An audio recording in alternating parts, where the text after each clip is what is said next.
Thierry, vous allez nous expliquer, et vous allez expliquer au grand public, là, dans cette maison BBC, qu'est-ce qu'est BBC? Comment est-ce qu'on devient bâtiment basse consommation?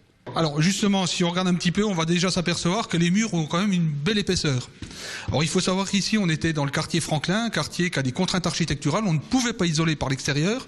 On a choisi d'isoler par l'intérieur. Donc il faut imaginer, derrière ce mur, on a 17 cm de ouate de cellulose qui nous permettent de faire l'isolation des murs. Voilà. Donc là derrière, voilà, effectivement... on l'entend, c'est creux, c'est qu'il y a une isolation derrière. Voilà. Pour les vitres, alors on le voit, on est toujours dans le quartier Franklin, donc contrainte architecturale, on est avec de la fenêtre bois. Il a fallu qu'on respecte un petit peu le cachet architectural de l'époque. On est dans des maisons ouvrières du début du XXe siècle.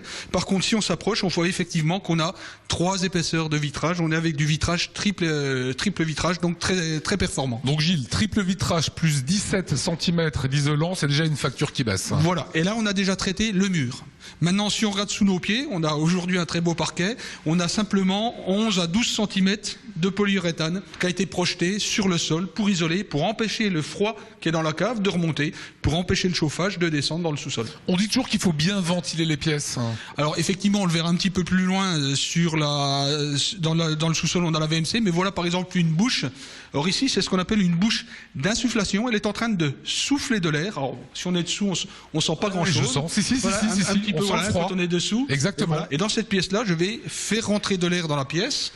Par contre, dans les pièces telles que les pièces qu'on appelle humides, la cuisine, la salle de bain, les WC, je vais aspirer l'air. Et c'est comme ça qu'on va renouveler l'air régulièrement dans cette maison d'une manière tout à fait naturelle. J'ai de l'air qui rentre dans la maison, mais avant de pénétrer dans la pièce, elle va croiser l'air chaud qui est en train de sortir. Donc on va vraiment chercher les calories un petit peu partout dans cette maison.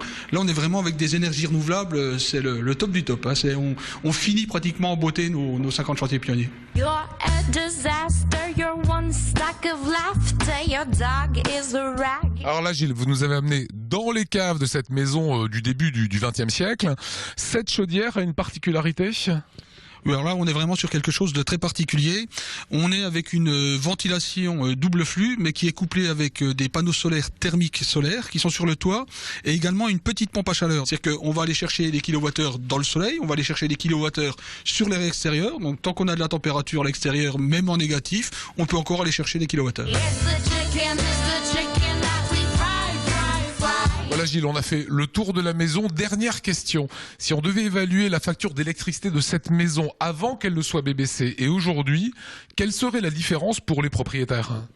Alors vous allez voir que le saut est assez fantastique. On a ici notre fiche technique qui reprend un petit peu justement thermiquement comment la maison aurait pu se comporter. Donc on estimait que la facture énergétique de cette maison serait à environ 6 000 euros. 6 031 euros. Voilà, et puis mettre 6 000 euros de facture énergétique, ce serait catastrophique. Avec le système de chauffage VMC double flux pompe à chaleur, on va être à un peu plus de 280 euros, 283 euros. Voilà, c'est ce chiffre-là. Je pense qu'on sera moins de 300 euros par an de facture énergétique. Mais je vous l'ai dit, c'est essentiellement la nature qui va chauffer cette maison. Voilà ce qui a permis aussi à l'Alsace d'être dans les très très bons élèves en France en matière énergétique. Merci Gilles pour ces explications.